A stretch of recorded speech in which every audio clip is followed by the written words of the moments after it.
Well, hello. This is the first episode of Jesus Talks. I just made that up, actually. Well, I've been thinking about it for a while. If we've got TED Talks, why don't we have Jesus Talks?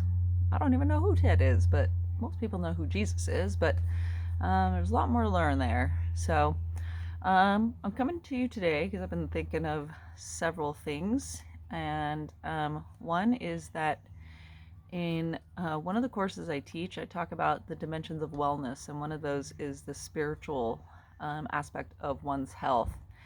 And I don't spend any time really teaching it, anything about it, other than just kind of mentioning it, and then there's some literature. So we talk a lot about in that class physical health, social health. Obviously, they're in college, so it's intellectual health, academic health. So I thought, well, why not talk about spiritual health a little bit? And maybe I'm thinking about this more because Cinco Seis de Mayo actually is my rebirth date, my born again birth date. So I want to share my testimony with you, and then how it relates also to another thing that has been on my mind, and that is the power of prayer.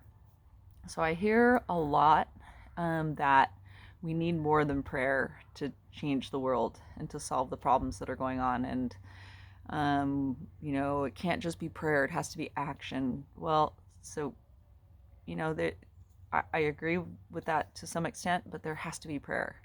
Prayer leads to all of that other, all of the action. And if we don't stop and pray first and get guidance, then a lot of times people just act without having that guidance. So anyway, I'll get to that later. But anyway, so I would never have been kind of born again, or I don't think I would have in the same way had it not been for what most would say is a horrible experience in the hospital. So just a few of the details. I ended up I had breast cancer and had a surgery and got an infection from the surgery, and my husband found me on the floor one day and called 911. They rushed me to the hospital, and I was sent up to the cardiac ICU. I was had C. diff and multi-system organ failure, kidneys not working. So central line went in, and I proceeded to stay in the hospital. And their protocols just weren't really working. So day 15 happened to be Cinco de Mayo, my best friend's birthday, and for some reason, I just knew that was going to be my last day on the planet, and so I was just sobbing. Here I am alone in this hospital room, can't function on my own, and I was just sobbing uncontrollably. Please, I didn't have a relationship with God at that point. Luckily, I was raised Christian, and thanks mom, thanks dad for teaching me how to pray and the basics of Christianity, but I didn't have a relationship at that point. So, but as I believe maybe a lot of people do when they're sick, you start reaching and seeking, and so I prayed, please, dear Lord, just let me die tomorrow, not today, on my bestie's birthday. Okay, please. That would really suck. So at one point, a tiny lady walked into my hospital room, and she said, I've been walking past your room. I've been out cleaning the halls and cleaning the rooms, and I keep walking past your room, and I just can't walk past it one more time hearing you sob. So do you mind if I come in? And I said, sure, thank you. And so she proceeded to pray for me, and she said, I'm going to go on my lunch hour I'm going to walk to my local church and get the prayer circle going. And so by the end of the day, you're going to have hundreds of people praying for you. So it's like, thank you. I appreciated that. She wasn't supposed to come into my room. She took a risk to come into my room with something like C. diff, and with her job, So anyway, I felt very comforted by that, but again, for some reason, just started bawling again. Just gut wrenching. This is it. this is my last day on earth. Um, so later on in the day, another woman came in and she said, "You know what? I have you on my list of to come in as a patient, but I have no orders for you. I don't really know. I don't see that you've been getting this type of therapy, so I'm not quite sure what to do." And I was like, "Well, I don't either." But she said, "I have 20 minutes to spend with you, so I can just stay here and we can talk." And so we did, and she told me about her family back in Nigeria, and um, she ended up singing me a prayer song from her native village, and it was the closest thing to an angelic sound that I think a human being can hear while they're still on earth. So I can still hear it in my mind, and it just, there's just no feeling like it. So anyway, um, that also made me feel really good. Feel, just this, wow, two people who don't even know me cared enough to pray for me. So, um, I went to bed that night going, well, whatever happens, happens. And just something to factor in is that I had, since my kidneys weren't working, organs weren't working correctly, I had a lot of fluid accumulation called third spacing. So my legs looked like tree trunks. They were huge and made it very, very difficult to move and even turn over in my bed. So um, the next morning, I remember waking up and I rolled over. And it dawned on me, I just rolled over. Something I hadn't been able to do on my own. So I I flung down the covers and I look at my legs and almost all the fluid was gone. And so I started pressing the button, hoping it was my favorite nurse named Devin. And I was like, Devin, check this out. And he just incredulously was like, what happened? I don't know. So I told him very quickly about the day before, about people coming in to pray for me. And I said, please call Dr. Dorothy. I had about a dozen doctors who would come in and check on me for different things. And I remember overhearing one telling my husband that she might not it's not a matter of when she'll get out, it's if she'll get out of here. So, so I wanted Dr. Dorothy because she was the one I knew would understand, because I knew I knew, and I knew this because of where I was, and the treatment wasn't working. And then here I wake up the next morning, and I said, Dr. Dorothy, I told her what had happened. I said, I'm ready to go home. I'm ready. Let me go home. She grinned this big. I'll never forget it. And she said, I'm going to tell you right now that the primary physician is not going to let you go. They're going to try to figure this out. They're going to try to figure out, what did medicine finally do right to make this happen? And we both know that it had very little to do with the medicine.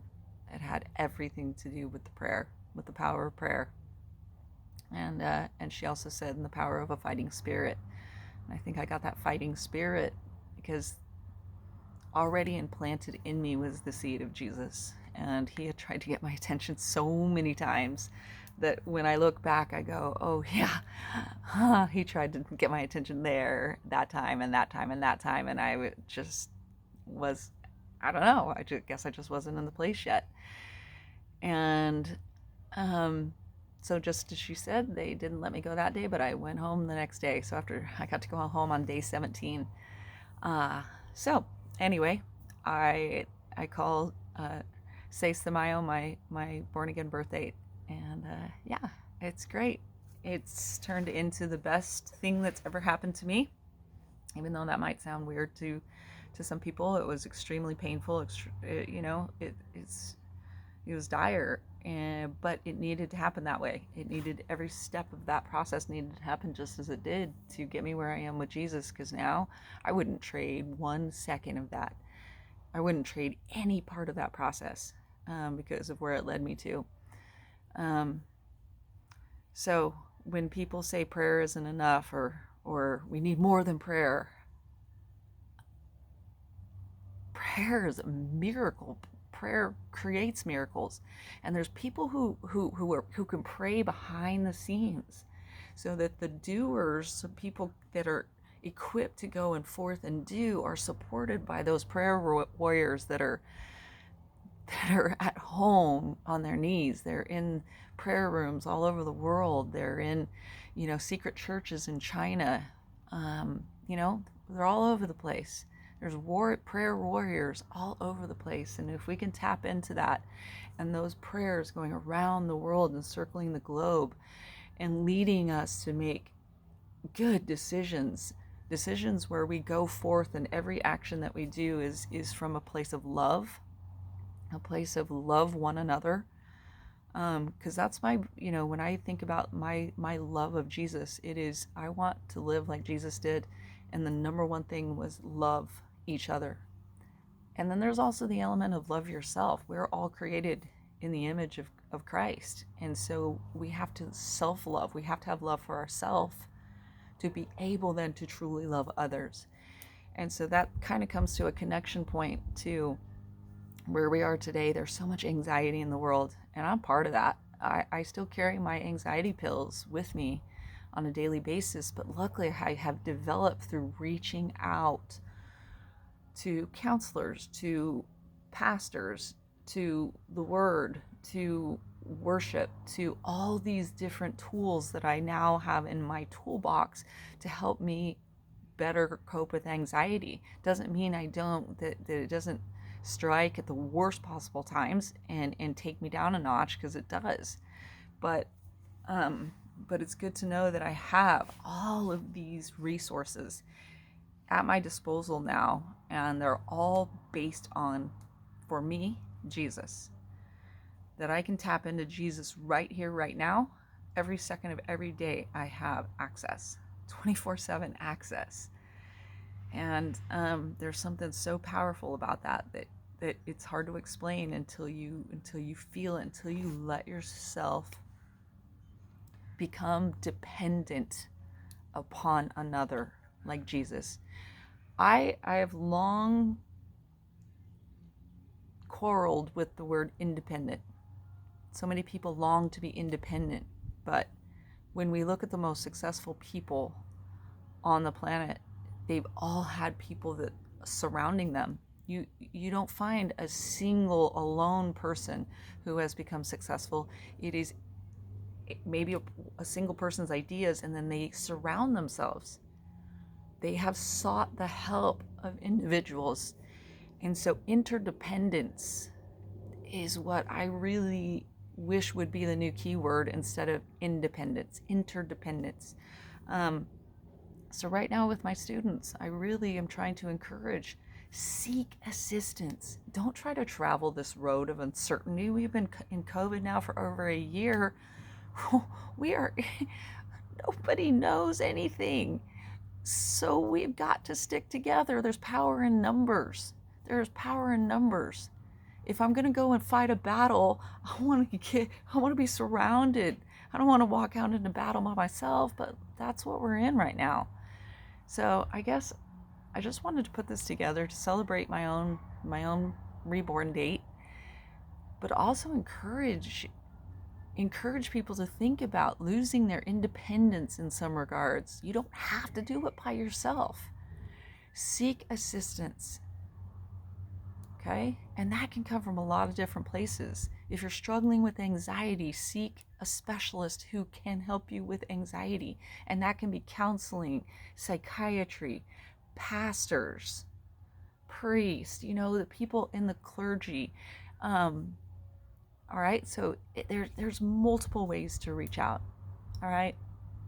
So anyway, that's all I really wanted to do today, was to just kind of touch base and talk a little bit about the spiritual aspect and how spiritual health has taken priority in my life. Now, spiritual health is the pinnacle of my life. The rest of my life, the rest of my wellness, the rest of my health is dependent upon how healthy is my spiritual life. And there's nothing that's even a close second to that. I mean, obviously my family is, but everything falls under the canopy, under the umbrella of faith. My faith in Jesus, my love of Jesus is like the giant umbrella that covers me in the rain. But then he also comes under and picks me up when I can't even get out of bed. So, anyway, just wanted to throw this out as something to maybe get people thinking a little bit about, what do you believe in? Who do you believe in? What do you believe of yourself? Pastor said today we've got to get rid of this stinking thinking in how we think about ourselves. Okay? Because remember, we are created in the image of Jesus Christ, and so he didn't create anything subpar. So work on that relationship with Jesus, with yourself, and with your community. And if that's becoming your wheelhouse, that's a really good, stable wheelhouse to be in. So anyway, I hope this is the first of many, many, many Jesus talks by many, many, many different people. So I plan on sending this out to my friends in Mexico, my buddy in Sweden, and yeah, let's see if we can get Jesus talks going around the world. So I'll double dog dare ya to make it happen. All right. So love to y'all, and take care of you. Take care of your spiritual health, and I'll talk to you later. Bye.